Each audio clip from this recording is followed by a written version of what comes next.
Meus amigos, eu sou Rafael Santana e este é mais um vídeo do canal Livro na Veia. Finalmente estou trazendo para vocês neste vídeo a resenha do livro O Adversário Secreto, de nossa queridíssima Agatha Christie. Este livro foi publicado pela primeira vez em 1922. É o segundo livro lançado e também escrito pela Agatha, livro de suspense, tá gente? De romance policial, porque ela tem outras histórias de outros gêneros escritas antes dos seus dois primeiros livros de mistério. O primeiro, que já tem resenha aqui no canal, é esse daqui, ó, O Misterioso Caso de Styles, que tem o Hercule Poirot, foi a primeira aparição do Hercule Poirot na literatura mundial. E o segundo livro dela, que ela inclusive escreveu enquanto aquele dali ainda não tinha sido publicado, porque como vocês viram naquele vídeo em que eu contei um pouquinho sobre o início da carreira literária da Agatha, ela já estava escrevendo o segundo livro antes do primeiro ser publicado, porque teve uma enrolação ali do editor, né? Ele ficou segurando ali o livro, e quando saiu O Misterioso Caso de Styles, foi um sucesso absoluto, tanto de crítica quanto de vendas. O povo amou a Agatha Christie. E aí surgiu um probleminha. Esse mesmo editor, chamado John Lane, ele ficou com um pé atrás, digamos assim, quando a Agatha apresentou esse livro aqui para ele, O Adversário Secreto. Porque aqui a gente não tem o Hercule Poirot como protagonista. É uma história completamente diferente. É uma trama de espionagem com um casal. No início ele não é um casal. São dois amigos de infância, o Tommy e a Tuppence, que são os protagonistas aqui dessa história. Eles são bem diferentes do Hercule Poirot.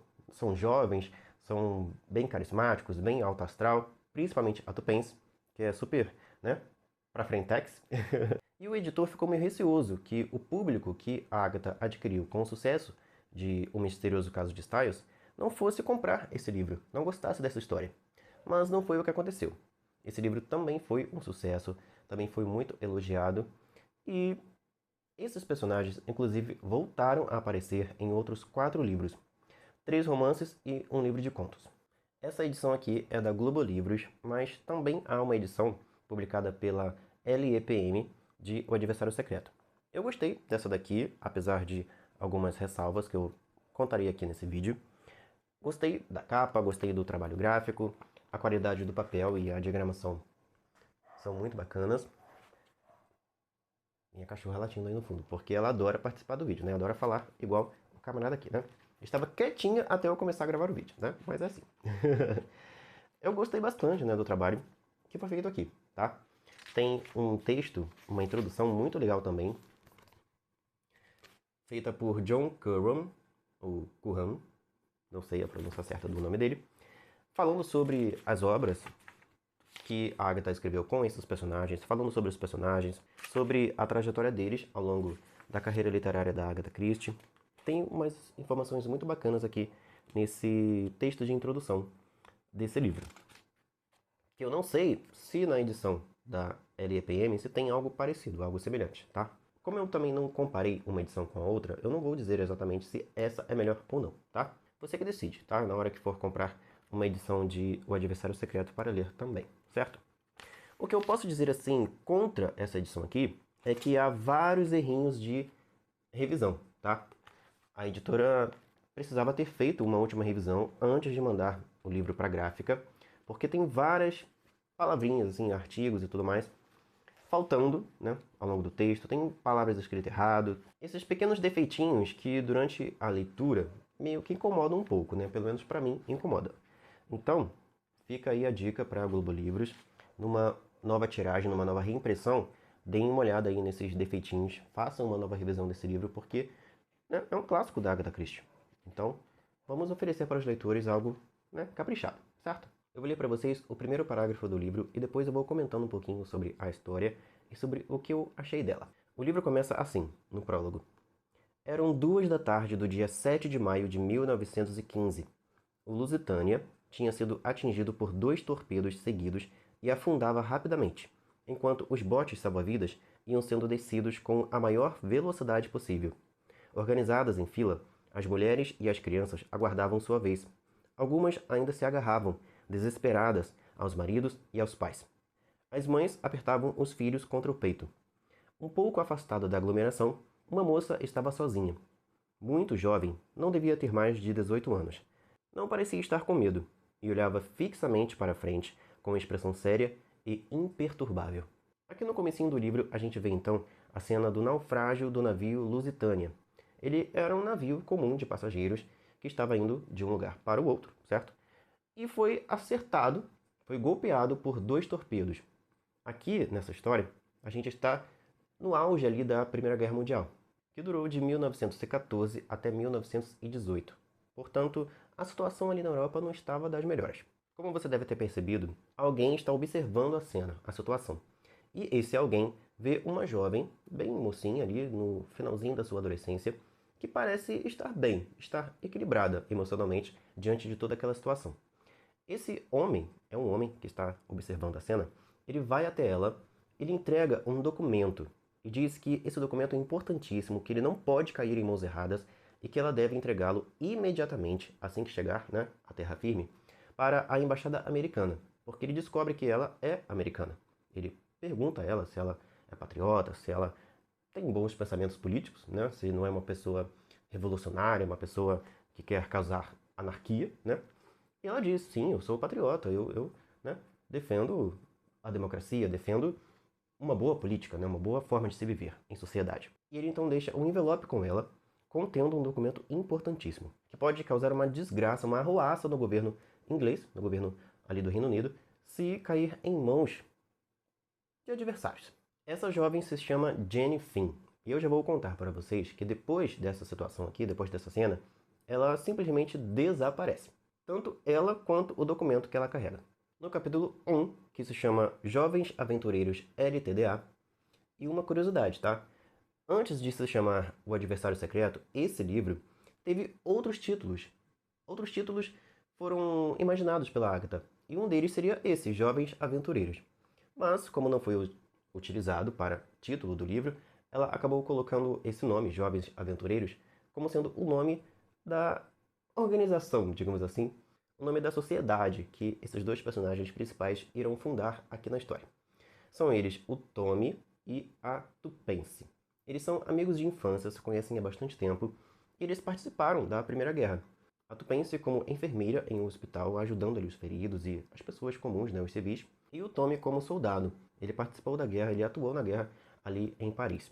E agora que o conflito acabou, porque se passaram alguns anos desde que a Jenny Finn recebeu esse documento desse homem, né, e desapareceu, o Tommy e a Tupence, eles meio que estão sem rumo na vida. Eles não têm o que fazer, não têm um destino, não têm um trabalho, uma moradia fixa. Então eles, durante essa conversa, desse reencontro deles, decidem criar alguma coisa, né? Vamos criar um projeto, vamos dar um pontapé aqui inicial em algo que possa dar um rumo na nossa vida, né? E a ideia da Tupence, que é uma jovem muito carismática, muito, né, alto astral, muito engenhosa, a ideia dela é criar uma empresa de faz tudo. Não é, a princípio, uma empresa de investigação, não é uma agência de detetives. A princípio, ela está a fim de viver aventuras. Ela topa qualquer coisa, desde que a pessoa que contratá-los pague bem. Inclusive, enquanto eles estão aí conversando, ela cria também um texto que vai ser publicado no jornal, no The Times, para anunciar essa nova empreitada deles, né? Essa joint venture dos dois, que vai se chamar Jovens Aventureiros. O texto do anúncio que vai promover essa empresa deles diz o seguinte: 2 jovens aventureiros oferecem seus serviços, dispostos a fazer qualquer coisa, prontos para ir de bom grado a qualquer lugar. A remuneração deve ser boa. Nenhuma proposta insensata será recusada. E eles se despedem, depois dessa conversa e tudo mais. A Tupence, bem animada, bem, né, empolgada com essa nova possibilidade de vida dos dois.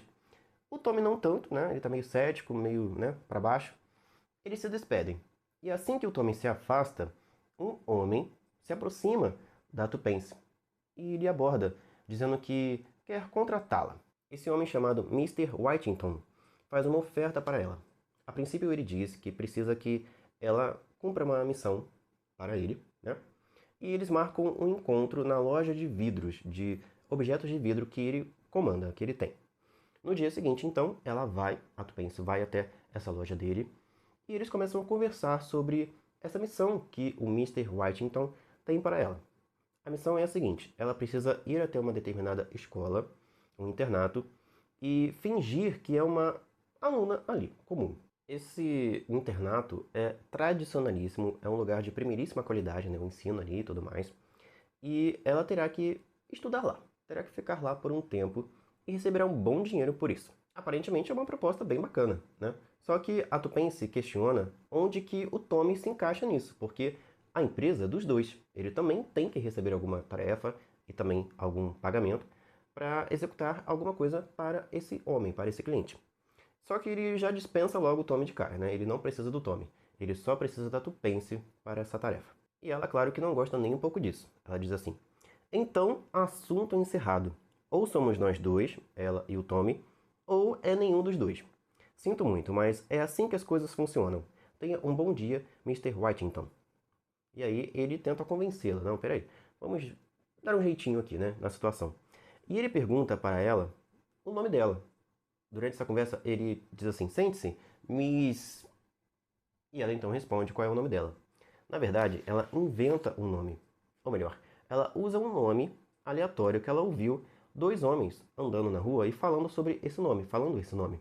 Ela então lembra-se desse nome e cita ele, o nome Jenny Finn. Quando ela fala esse nome, o Mr. Whitington fica vermelho, igual uma beterraba. Ele fica muito atormentado, muito incomodado com isso. E ele começa a questioná-la. Peraí, você tá brincando com a minha cara? Quem você pensa que é? Quem você pensa que eu sou? Pra você me tratar dessa forma? O que tá acontecendo aqui? De certo modo, a Tupence também fica perturbada, porque aparentemente ela citou apenas um nome feminino qualquer. Não teria por que esse homem ficar dessa forma, né? Alguma coisa tem aí, algum caroço tem nesse angu. Esse nome despertou alguma lembrança, algum gatilho, alguma coisa ruim na memória dele que o fez ficar atormentado ali. Ele começa a questioná-la, começa a pressioná-la, inclusive acha que ela está tentando chantageá-lo, que ela sabe de coisas que não quer contar para ele. Coisas relacionadas a essa tal Jenny Finn, e ele começa a questioná-la. O que você sabe? O que você pretende? Qual é o seu objetivo? Ela diz para ele que não sabe de nada, que é apenas o nome dela, mas ele não acredita nas palavras dela e começa a ficar ainda mais atormentado. E quando ele pergunta o quanto ela quer, né? Tipo assim, eu sei que você sabe algo sobre mim, eu sei que você sabe algo que não deveria sobre essa Jenny Finn, então vamos resolver logo essa situação. Você desaparece da minha frente, eu te dou um dinheiro e você evapora, faz de conta que nunca me viu na vida. A Tupence, que está, né, precisando de grana, ela fica meio tentada. Então ela diz assim: meu caro Mr. Whitington, vamos colocar todas as cartas na mesa. E por favor, não se enfureça tanto.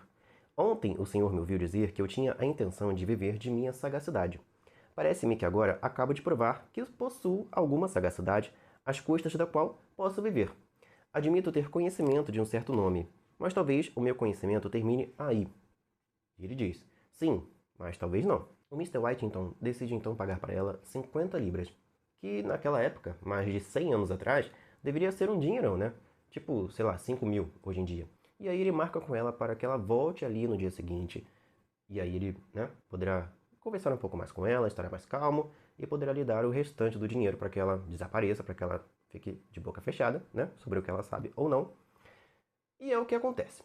Ela vai embora dali, toda feliz, né, com um dinheirão no bolso, e ela marca um encontro com o Tommy para conversar a respeito do que está acontecendo. Só que, no dia seguinte, quando ela volta lá, a loja de artigos de vidro está fechada.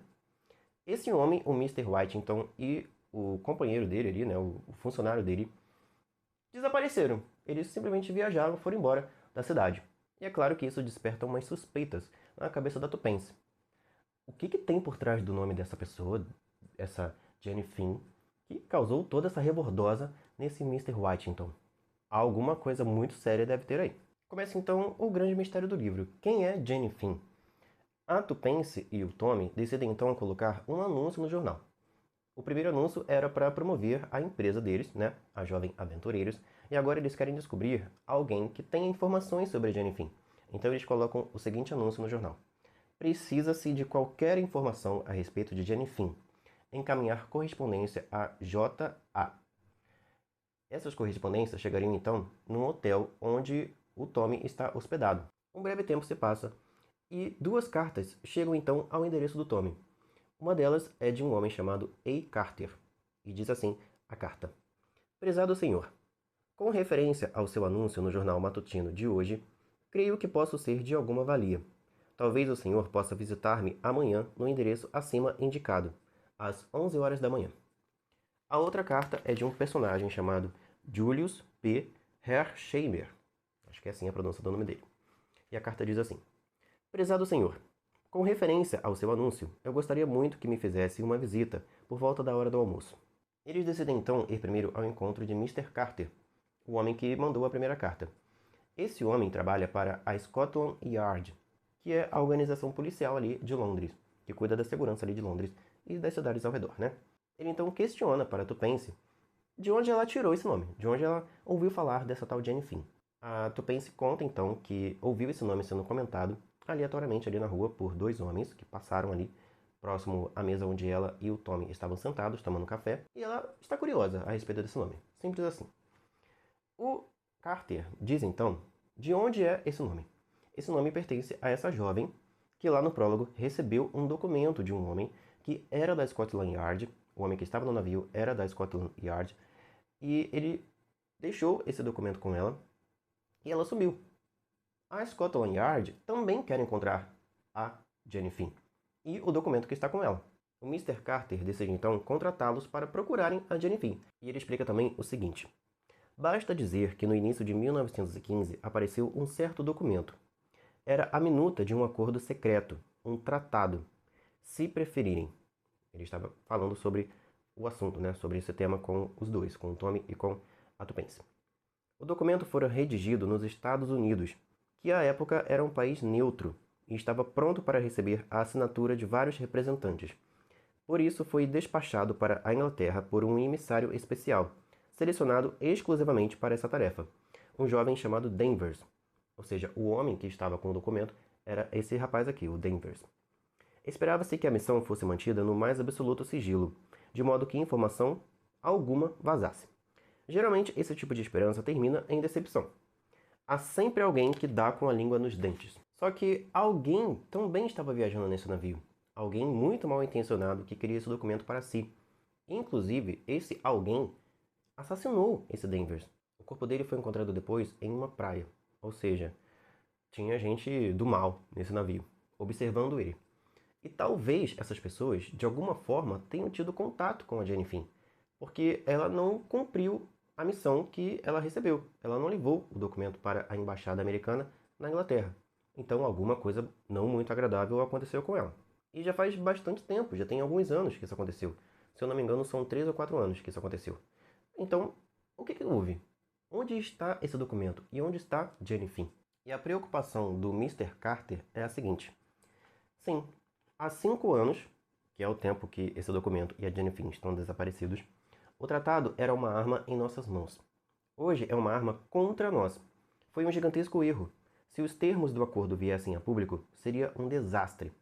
Possivelmente provocaria uma nova guerra, mas não contra a Alemanha desta vez. É uma possibilidade bastante remota, e eu mesmo não acredito que seja plausível. Mas o fato é que não resta dúvida de que aquele documento compromete de maneira cabal alguns dos nossos estadistas, que no momento não podem dar-se ao luxo de cair no descrédito da opinião pública.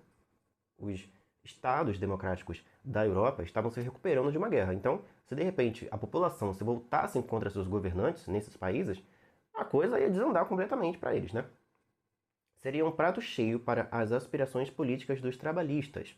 E na atual conjuntura, um governo trabalhista desestabilizaria gravemente o comércio britânico.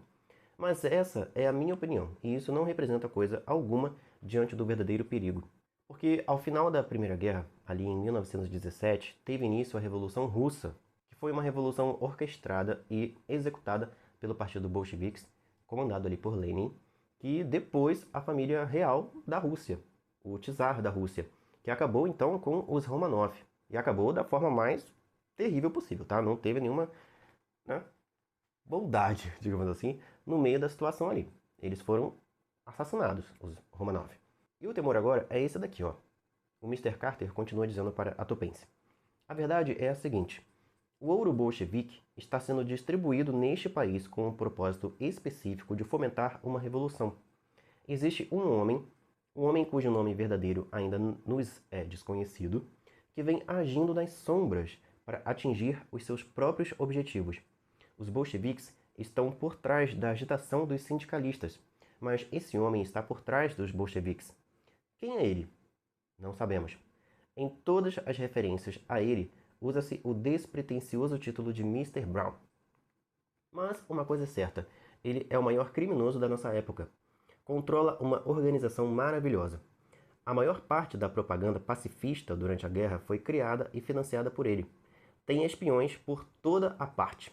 Esse tal Mr. Brown é então um inimigo oculto. Ele está agindo nos bastidores para criar uma revolução ali, na Inglaterra.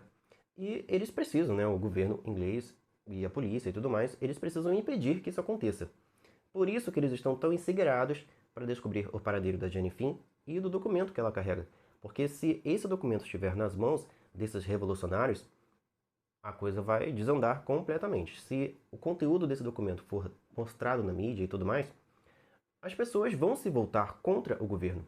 E aí a revolução vai ser muito mais facilitada. Os jovens aventureiros são então contratados pelo Mr. Carter para procurarem a Jenny Finn. E eles decidem ir então ao encontro do outro homem que mandou uma carta para eles, dizendo, né, querendo conversar a respeito de Jenny Finn. Esse outro homem é Julius P. Hersheimer. E ele é um homem muito rico, é um jovem muito rico que veio dos Estados Unidos e diz ser o primo da Jenny Finn, um primo distante. A Jenny Finn perdeu os pais e tudo mais, e agora ela é uma das poucas parentes dele. E ela estava numa situação muito difícil já há algum tempo, e ele estava procurando por ela antes mesmo do sumiço dela. Só que agora ele quer muito encontrá-la. Ele já estava com esse objetivo antes do desaparecimento dela. E agora que ela está desaparecida e provavelmente em perigo, ele quer mais ainda encontrá-la. A busca então pela Jenny Finn agora tem dois patrocinadores, o Mr. Carter e o Julius. E essa busca levará o Tommy e a Tuppence por caminhos bem complicados. Tanto um quanto o outro se meterão em muitos perigos, em muitas situações bem arriscadas.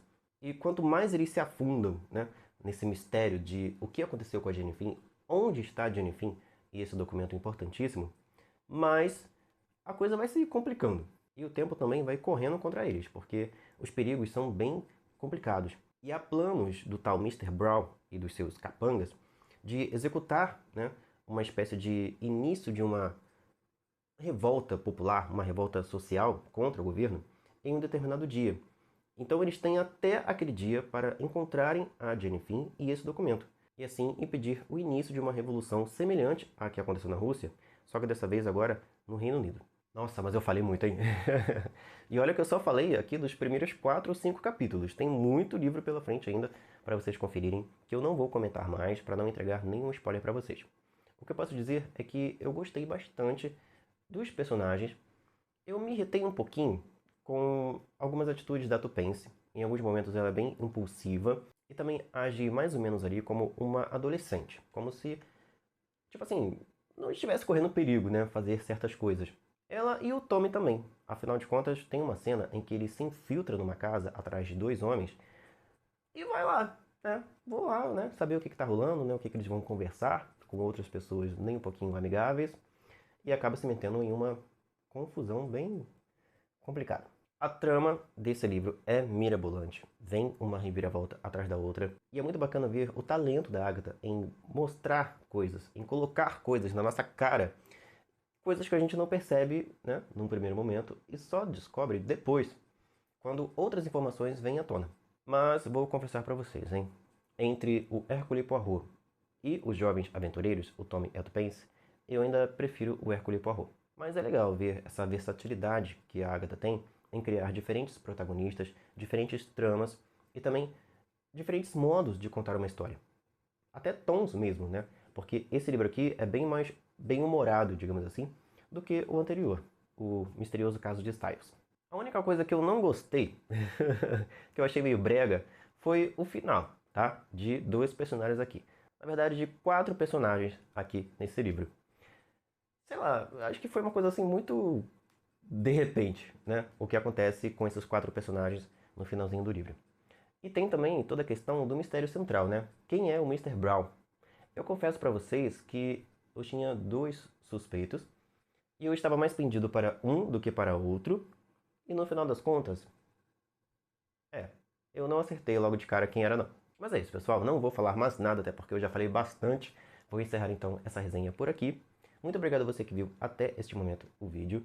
E também você que já deixou o seu like e que vai compartilhar esse vídeo com todo mundo que é fã da Agatha Christie ou que precisa conhecer a obra dela.